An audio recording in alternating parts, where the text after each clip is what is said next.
Mapagpalang araw po, Sir Jess. At maging po sa lahat ng mga sumusuporta dito po sa inyong channel na ito. Umaasa po akong kayo po'y nasa mabuting kalagayan.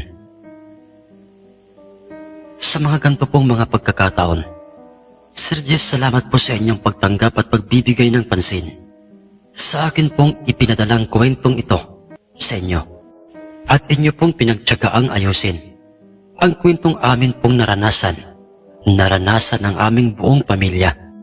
Noong mga panahong mga binata't dalaga pa kaming 5 magkakapatid sa isang lugar o baryo na sa pagkakatanda ko po'y sakop o nasasaklaw pa ito ng probinsya ng Bisaya sa Visayas, kung saan ay doon po nagmula ang angkan ng aming ina na itago na lamang po natin siya sa pangalang si Inay Corazon.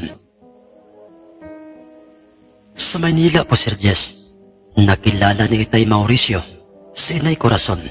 Mga dalaga't binata pa lamang sila noon.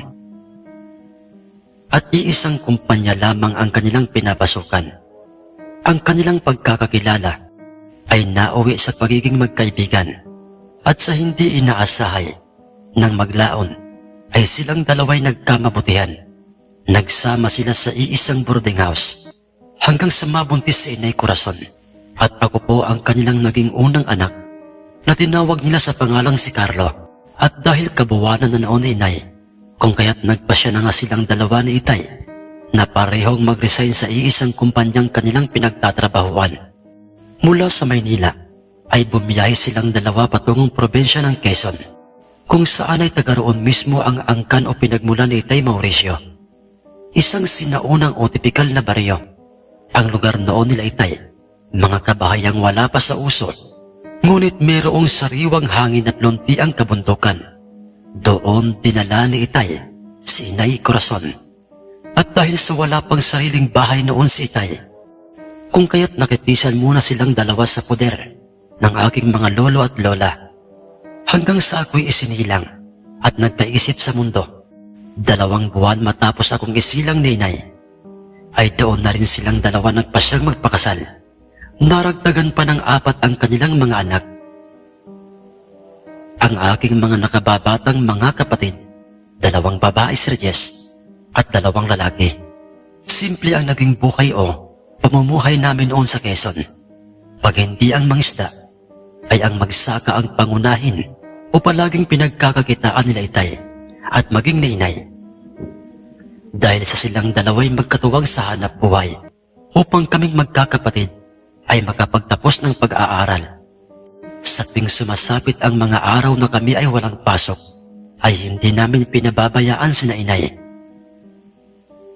Tumutulong kami sa kanilang dalawa sa paraang pinipilit naming sumama sa kanilang dalawa. Pinipilit namin sila dahil ayaw nilang pumayag na kami ay sumama dahil ayon kay Tay, "Mga anak, pagtuunan ninyong ng pansin at panahon ng pag-aaral. Pilitin niyong makapagtapos at matupad ang inyong mga pangarap. Ang inyong mga pangarap sa buhay, kaya namin ng inay niyo ang mga trabaho sa bundok maging sa dagat. Basta't ang pinakang importante sa amin ay maibigay namin sa inyo ang inyong mga pangangailangan. Tama mga sinabi ng inyong ama, mga anak. Ang lahat ay gagawin namin para sa inyo. Proud kaming 5 magkakapatid." Sa prinsipyong ipinakikita at ipinararamdam sa amin ng aming mga magulang, kung kaya't bilang sukli o ganti sa kanilang pagiging mabuting mga magulang, ay sinisikap naming magkakapatid na makapagtapos ng aming pag-aaral. Iniwasan naming magkakapatid na bigyan ng sama ng loob ang aming mga magulang. Lahat ng mga bisyo na alam naming hindi ikatutuwa ng isang magulang para sa kanyang mga anak ay hindi namin ginagawa. Hanggang sa ako'y maging ganap ng isang titulado sa kursong matagal ko nang pinapangarap, na naging isa na nga akong guro sa isang pampublikong paaralan sa elementarya, at ako'y nai-assign sa isang paaralang malapit lang din mismo sa aming bayan. Walang mapaglagyan ang tuwa't sayang nararamdaman noon ng aking mga magulang at kapatid, lalong-lalo na nga ang aking ama't ina, dahil sa aking ipinangako sa kanilang dalawang, "Inay, Itay, hindi po muna ako mag-aasawa." Anak Carlo, bakit?" "Dahil Inay, Itay, Ako na po ang makakatuwang yung susuporta sa aking mga nakababatang kapatid. Ako na po ang magpapaaral sa kanila. Tutulungan ko po kayong dalawa ni inay na sila'y makapagtapos at makakuha ng magandang trabahong katulad ko, itay. Inay, maraming salamat po sa inyong dalawa. Kung hindi dahil sa inyong mga pagsisikap, siguro hindi ko maaabot ang pangarap kong ito. Ang nooy may misyonal kong pagkakasabi sa aming mga magulang. Walang anuman yun, anak. Mga anak, tandaan niyo ito. Darating ang panahong magiging magulang rin kayo. At dooy maiintindihan niyo kung bakit namin ito ginagawang pilit para sa inyo.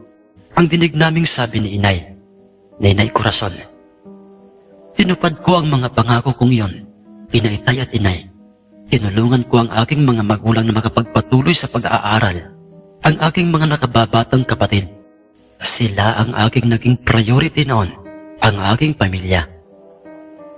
Naging masaya ang aming pamilya noon. Pamilyang busog sa pagmamahalan. Hanggang dumating ang isang pagkakataong nataong bakasyon namin noon o bakasyon sa school. At isang sulat, Sir Jess, ang natanggap ni inay. At yun ay matatawag na isang sulat paanyaya. Ang sulat ay nagmula kay Chong Ronaldo, ang bunsong kapatid ni Inay Corazon, na nooy nasa probinsya ng Visayas. Halos kaming lahat ng mga pagkakataong yon ay nagtatanong sa aming sarili kung ano nga ba ang nilalaman ng sulat na yon, hanggang sa ipinag-utos sa akin ni inay na buksan ko ang sulat at basahin. Magalang ko namang sinunod si inay. Binasa ko ang nilalaman ng sulat at ang nakasulat ay isa ng sulat paanyaya. Inaanyayahan pala kami ni Chong Ronaldo sa nalalapit ng kasal ng kanyang lalaking anak at aming pinsang buo. Ama, asawa ko, Corazon, anong plano mo ngayon? Ang tanong ni Itay Mauricio kay inay. Sumagot naman sa kanya si inay at sinabi nitong hindi niya maaaring biguin ang paanyayang yon ng kanyang kapatid. At dahil sa nagkataon ng bakasyon noon, ng mga panahong yon, walang klase, kung kaya't magkakasama kaming bumiyahe mula Quezon Province patungong Visayas. Ang Visayas noon, kung saan ayon sa ama ni Itay na si Lolo Guido ay lugar ng mga kababalaghan, mga engkanto, mga mambabarang at mga aswang. Basta't palagi lamang kayong magdarasal, mag-iingat sa mga hindi nyo kilalang mga taong magkakasalamuhan nyo roon. Dahil ang lugar na yon ay bantog ng mga kababalaghan. Ang paalala sa amin ni Lolo Guido, subalit ganoon pa may, sa kabila ng mga paalalang yun ni Lolo Guido sa aming pamilya, ay nanatiling panatag ang aming isip at ang aming loob dahil na rin sa sinabi sa amin ni inay na ang lugar na aming pupuntahan ay lugar na kanyang pinagmulan, lugar ng aming mga angkan sa side ni inay. Kaya raw wala kaming dapat na ipag-alala. Dagdag pa ni Tay Mauricio, kahit saang lugar, bayan o probinsya man, ay merong mga aswang o mga kampo ng dilim, hindi lamang sa probinsya ng Visayas. Taliwas sa mga alalahaning yon, ay nakaramdam kaming magkakapatid noon ng matinding kasabikan. Kasabikang makita at makilala namin ng personal ang aming mga pinsan o mga kamag-anak sa Visayas. Hindi pala biro ang biyahe, Sir Jess. Patungong Visayas, inip, ngalay at pagod ang aming tiniis sa tagal o haba ng biyahe. Nariyan kinakailangan pa namin sumakay ng barko at tumawid ng karagatan. Pagkababa ng barko ay sasakay pa ng tricycle at mahaba-haba pang biyahe ang aming hihintayin. Inay, masyado po palang malayo ang inyo pong probinsya. Tanong ko noon kay inay. Habang kami ay nasa loob ng aming inarkilang tricycle, siksikan kami at halos hirap nang tumakbo ang tricycle. Maging si Manong driver na may-ari ng tricycle ay pansin kong nahihirapan na itong magmaneho dahil sa kanyang kalagayan. Mula sa pier na aming binabaan galing sa barko ay paunti-unti ko nang napapansin na nawawala na ang mga naglalakihang mga establishmento sa gilid ng daan at ito'y napapalitan na ng mga naglalakihang mga puno. Kumapit po kayong mabuti. Basig matagak mo o mahulog ba? Ang dinig kong sabi ni Manong Driver, nasabi niya yon dahil sa hindi na pantay ang daang binabaybay ng kanyang minamanihong tricycle. Lubak-lubak na ang daan. Madalang na rin kaming makakita ng mga kabahayan. Nay, masyado po palang malayo ang inyo pong baryo. Dito sa probinsya, ang haba po ng biyahe. Dinig kong reklamo ng aking bunsong kapatid at nagngangalang si Fidel.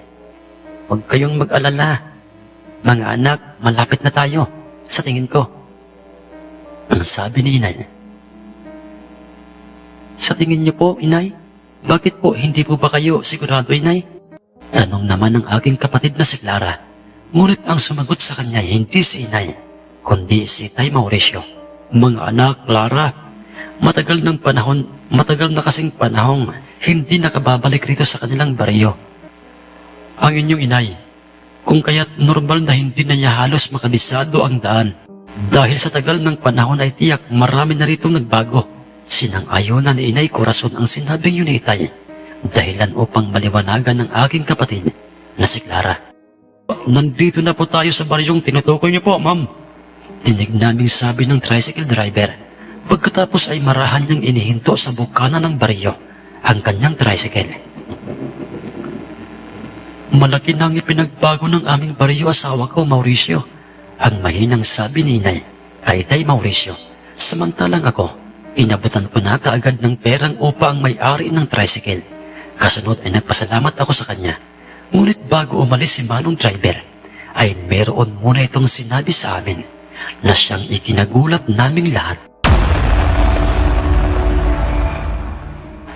At halos hindi namin mapaniwalaan dahil kuwan, ma'am, sir, mag-iingat po kayo sa baryong yan. Bakit kanino at saan kami mag-iingat? Manong, litong tanong ko sa kanya. Marami po kasi akong naririnig na mga usap-usapan na ang mga tao o mga naninirahan sa baryong yan ay mga aswang raw. Totoo ba yan, Manong? Tanong naman ng isa ko pang kapatid na nagngangalang si Felix. Ngunit si Inay na mismo ang nagsalita at nagpaliwanag sa mamang driver. Manong Driver, hindi totoo ang mga usap-usapang yan. Walang aswang dito sa baryong ito. Dahil taga rito ako. Dito ako lumaki at nagkaisip. Bisayang dako ko noy. Ganoon po ba, ma'am? Hala, sige. Pag-amping na lang ka mo. Kanunay, dinhi ha. Dako, di na ako magdugay dire. Muhalin ako. Halata ang takot sa itsura ng driver. Bago nito pinaharurot palayo ang kanyang tricycle. Ganap ng mag-aalas 5 ng hapon nang marating namin ang bukana ng baryo nila Inay Corazon. Ang tutuoy ng mga pagkakataong yung Sir Jess ay paunti-unti nang merong gumugulo sa isip ko ang tungkol sa mga ipinaalala sa akin ni Lolo Guido o sa amin ni Lolo Guido bago namin nilisan ang aming pinagmulan. At ang mga ipinaalala ni Manong Driver patungkol sa mga aswang sa probinsyang iyon. At sa mismong baryo nila Inay Corazon, ngunit naisip kong hindi nagsisinungaling si Inay Corazon. Totoo ang kanyang mga sinabing walang aswang sa baryong kanyang pinagmulan. Dahil kung meron ay paniguradong siya mismo'y hindi papayag na bumisita sa kanilang baryo. Nakasama kami na kanyang pamilya. Magkakasama kaming 7 naglalakad patungo sa mga kabahayan at do'y paunti-unti na nga naming nakikita ang mga bubong na gawa sa anahaw at mga dingding na yari sa mga biniak-biak na kawayan. Mga taong paruot pa rito, mga batang naglalaro. Inay, saan po rito ang bahay nila Chong Ronaldo? Tanong ko kay Inay. Hindi ko alam, anak. Magtatanong-tanong na lang tayo sa makakasalubong natin sa daan. Ilang sandali pa'y meron kaming nakasalubong. Isang babaeng hindi magkalayo. Ang edad nila ni Inay. Corazon, ikaw ba yan? Ikaw nga. Ika lang, sino ka? Bakit kilala mo ako? Sino bang hindi makakakilala sa'yo? Ikaw. Maaaring nakalimutan mo na ako. Ha? Ako si Salud, ang matalik mong kaibigan. Nagmuni-muni si Inay na para bang nagbabalik tanaw sa nakaraan hanggang sa maalala niyang ang babaeng kaidaran niya ay ang kanyang higala, ay ang kanyang kanhing higala o ang kanyang kababata. Nagkamustahan sila hanggang sa ito mismo ang nagdala sa amin sa bahay nila Chong Ronaldo. At ito ay katulad ng inaasahan, masasayang nagkamustahan at naging may emosyonal pa ang naging tagpo. Nakilala namin ang iba pa naming mga pinsan, mga tiyuhin, tiyahin at mga kamag-anakan. At doon rin namin nalamang halos lahat sa baryong yon ay kamag-anak ni Inay Corazon. Iisang pisa, kumbaga. Mapabait ang aking mga pinsan, ang aking mga tiyuhin. Ang kanilang mga ugali ay katulad ni Inay Corazon. Kung kaya't dahil sa sobrang saya ng aming mga tiyuhin, ay nagkatay ang mga ito ng kambing at mga manok Bisayang iba't iba ang luto na siyang aming pagsasaluhan sa hapunan. At dahil sa mga nakikita kong yon, ay nagbago na ng tuluyan at nawala na sa isip ko ang tungkol sa mga sinabi ni Lolo Guido at ni Manong Driver. Ang tungkol sa mga nilalang na kung tawagin ay aswang. Kalokohan, aswang daw. Hindi aswang ang mga tiyuhin, tiyahin at mga pinsan ko. Mababait silang katulad ni Inay Corazon. Ang sabi ko noon sa aking sarili, naging masaya ang aming gabi habang nagiinuman sila Itay, ay nagkuway-kwentuhan naman kaming magpipinsan. Sa inumay hindi nakaligtas ang kwento tungkol sa mga aswang daw dahil sa ito'y binuksan ni Itay. Bayaw, Ronaldo. Bakit kuya? May sasabihin ka ba kuya? Bayaw, yung tricycle driver na aming inarkila, papunta rito ba? Oo, bakit kuya? Anong problema tungkol sa tricycle driver na yon? Siningil ba kayo ng mahal? Hindi naman bayaw, Kanina, bago niya kami iniwan ay meron lang siyang sinabi sa amin na parang pinapaalalahanan niya kami. Pinapaalalahanan. Tungkol saan daw ba, bayaw? Bayaw, ganito ang sabi niya, mag-ingat daw kami. Dahil ang baryong ito raw ay mga aswang ang nakatira. Ha? Ano? Yun ba ang sabi ng tricycle driver sa inyo? Oo, bayaw. Kaya hindi kami makapaniwala dahil halos lahat ng mga nakatira rito ay mga kamag-anak ninyo, ng aking asawa. Kaya't imposible yun, hindi ba? Kuya Mauricio, lahat ng marinig niyo patungkol sa baryong ito ay walang katotohanan, walang aswang, engkanto o multo. Tahimik kaming naninirahan sa baryong ito. At halos lahat kami rito ay nagsisimba tuwing sasapit ang araw ng linggo at saka... Yan, nakikita mo ba yan sa altar? Yan. May mga santo, nariyan ang imahe ng ating Panginoon. Kung kaya't papaanong magiging aswang ang mga tao rito? Huwag kang mag-alala, bayaw. Ronaldo, hindi naman kasi ako doon naniniwala. Sige na, magpatuloy na tayo sa pagtungga nitong tuba. At marami pa tayong pulutan, hindi ba? Sa unang gabi, ikalawa at ikatatlong gabi, ng aming pagtulog sa tahanan nila Chong Ronaldo, ay wala namang kakaiba kaming naranasan. Normal lang ang lahat. Normal ang paligid, tahimik na katulad sa aming baryo sa Quezon. Ngunit sa ikalimang araw na at ika-6, ang dalawang huling araw ng aming pananatili sa baryong yon, ay meron kaming nararamdamang kakaiba sa labas ng tahanan nila Chong Ronaldo. Mga kaluskos, mga mahihinang pag-angil, at kasulaso-lasok o mabahong amoy. Yun ang aming naaamoy sa labas ng tahanan nila Chong Ronaldo. At alam kong hindi lamang ako noon ang nakapapansin, kundi kaming lahat. Nariyang meron kaming naririnig na para pang hinihingal at naghahabulan sa labas.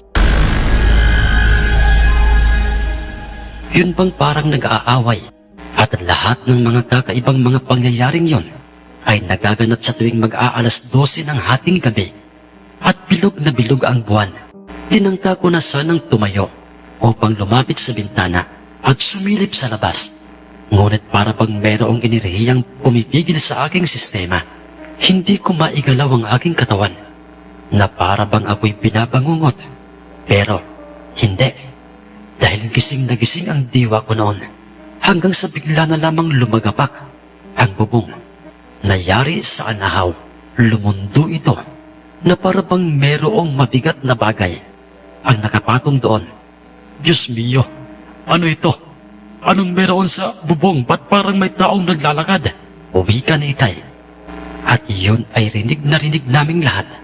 Nagpatuloy ang mga kakaibang mga pangyayaring sa labas hanggang sa may narinig kaming huni o tunog ng mga pusang parang nag-aaway o yun bang nag-aagawan sa pagkain. Mga pusang hihigit sa 5, 6 o 10 ang bilang. Nawala ang nilalang na nakapatong sa bubungan, ngunit mas lumakas pa ang mga pag-aangil sa labas ng bahay.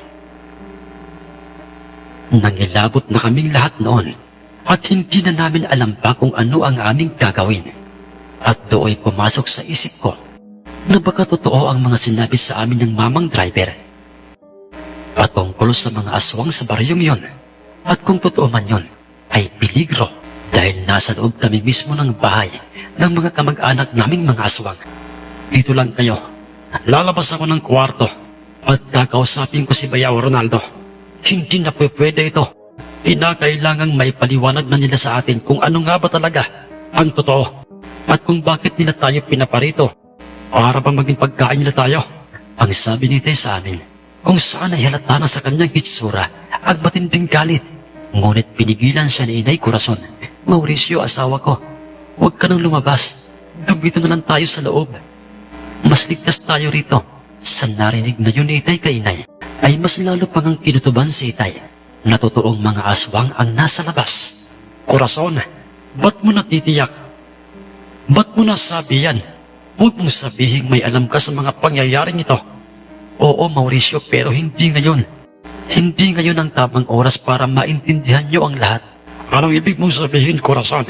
Bukas, Mauricio, hayaan natin sa mga kapatid ko mismo manggaling ang mga kasagutan. Itay, Inay, nawala na po ang mga ingay at mga pag-angil sa labas. Ang nooy pabulong na pagkakasabi ng aking kapatid na si Clara.